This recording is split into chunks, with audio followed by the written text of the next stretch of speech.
लावे पाप को अंत। कहे कबीर वो कब मिले आवा परम स्नेही संत। जो आनंद संत फकीर करे,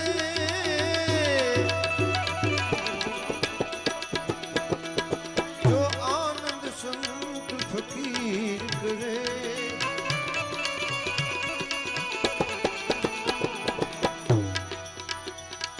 जो आनंद संत फकीर करे, वो आनंद नाही अमीरी में। जो आनंद संत फकीर करे, वो आनंद नाही अमीरी में।